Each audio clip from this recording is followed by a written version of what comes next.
हरियाणा में अब खेती सिर्फ पारंपरिक फसलों तक सीमित नहीं रही, बल्कि मुख्यमंत्री नायब सिंह सैनी के नेतृत्व में मधुमक्खी पालन का व्यवसाय भी एक मीठी क्रांति की तरह उभर रहा है।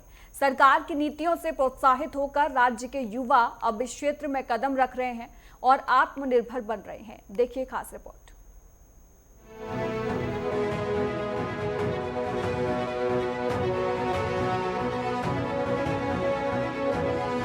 हरियाणा में मधुमक्खी पालन को अब कम लागत और अधिक मुनाफे वाले व्यवसाय के रूप में देखा जा रहा है। यही वजह है कि पुरानी सोच को पीछे छोड़कर आज हरियाणा के किसान इसे अपना रहे हैं। नई तकनीक, आधुनिक बक्से और वैज्ञानिक तरीकों से शहद का उत्पादन कर युवा इस व्यवसाय को नई ऊंचाइयों पर ले जा रहे हैं। मुख्यमंत्री नायब सिंह सैनी केवल सरकारी योजनाओं तक ही सीमित नहीं, बल्कि व्यक्तिगत तौर पर भी युवा मधुमक्खी पालकों का मार्गदर्शन करते हैं। एक मार्गदर्शक की तरह वो इन किसानों से मिलते हैं, उन्हें वैल्यू एडिशन और मार्केटिंग के क्षेत्र के उन्नत तरीके बताते हैं। मुख्यमंत्री नायब सिंह सैनी का ये सीधा जुड़ाव युवा मधुमक्खी पालकों में नया जोश और विश्वास भर रहा है। युवा किसानों से भी ये आह्वान करता हूं कि मधुमक्खी पालन आपके लिए एक आकर्षक स्टार्टअप का अवसर है। इसमें तकनीक का हम उपयोग करें, नए इनोवेशंस करें, वैल्यू एडिशन और ऑनलाइन मार्केटिंग के माध्यम से अपने उत्पाद को हम दुनिया में पहुंचाने का काम करें। हमारी सरकार आपकी हर कदम के ऊपर मदद करेगी। आपके वित्तीय सहायता से लेकर तकनीकी मार्ग तक सब कुछ हमारी सरकार उपलब्ध कराएगी।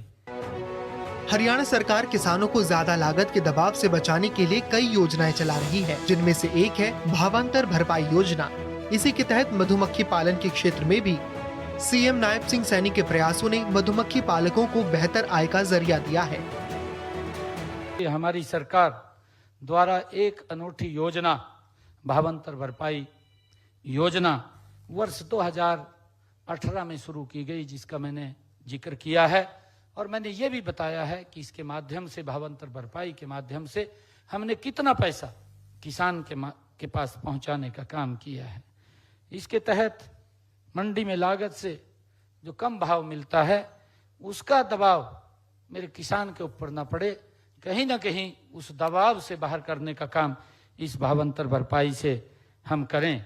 मेरी जानकारी में यह भी आया है कि पिछले कुछ वर्षों में कच्चे शहद की कीमतों में काफी अस्थिरता रही है।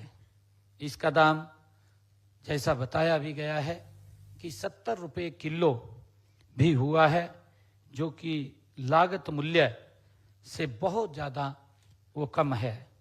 मैं अब मधुमक्खी पालकों को ऐसी स्थिति में घाटे से बचाने के लिए आज इस मैं मंच से जब मैं आप लोगों के बीच में आया हूं, बागवानी फसलों की तर्ज पर शहद को भी भावांतर भरपाई योजना में शामिल किया जाएगा। और अभी तक कहीं पर भी शहद की बिक्री मंडी के लिए मंडी नहीं थी। इस स्थिति को देखते हुए हमारा जो मधुमक्खी केंद्र रामनगर पर शहद विपणन केंद्र की व्यवस्था वहां पर की जाएगी। दरअसल भावांतर भरपाई योजना हरियाणा सरकार की योजनाओं में से एक है, जो किसान हितैषी होने के साथ साथ पर्यावरण हितैषी भी है। इसके तहत एमएसपी और लागत के मूल्य में अंतर की भरपाई सरकार करती है। इसका उद्देश्य किसानों को वित्तीय नुकसान से बचाना है।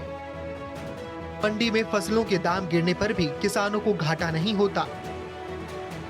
योजना के तहत बागवानी की फसलें भी शामिल हैं।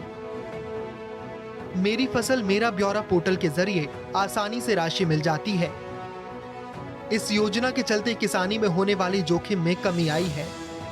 यही वजह है कि हरियाणा में मधुमक्खी पालन का ये बढ़ता व्यवसाय सिर्फ युवाओं के लिए नहीं, बल्कि पूरे राज्य के लिए समृद्धि का नया द्वार खोल रहा है। जब युवा अपनी मेहनत और सरकारी सहयोग से आगे बढ़ेंगे, तभी तो एक खुशहाल और समृद्ध हरियाणा का सपना पूरा होगा। इसी को आगे बढ़ाते हुए अब हरियाणा में मधुमक्खी पालन को लेकर एक नेशनल लेवल का इंस्टीट्यूट भी बनने जा रहा है। हरियाणा सरकार ने वर्ष 2017 में देश का पहला मधुमक्खी केंद्र कुरुक्षेत्र में स्थापित किया था। अब हमने रैशनलाइजेशन के तहत इस केंद्र का दर्जा बढ़ा करके राष्ट्रीय स्तर का इंस्टीट्यूट बनाने का फैसला लिया है। आने वाले समय में इस इंस्टीट्यूट में मधुमक्खी पालन पर उन्नत वैज्ञानिक तकनीकों पर अनुसंधान भी किया जाएगा। यकीनन हरियाणा के मधुमक्खी पालक अब सिर्फ शहद नहीं बल्कि सफलता की मिठास भी पैदा कर रहे हैं। मुख्यमंत्री नायब सिंह सैनी के मार्गदर्शन और सरकारी सहयोग से समूचे हरियाणा को एक नई पहचान भी मिल रही है। साफ है, मधुमक्खी पालकों की कड़ी मेहनत और सही मार्गदर्शन एक साथ मिलकर हरियाणा के भविष्य को और भी मीठा बना रहे हैं।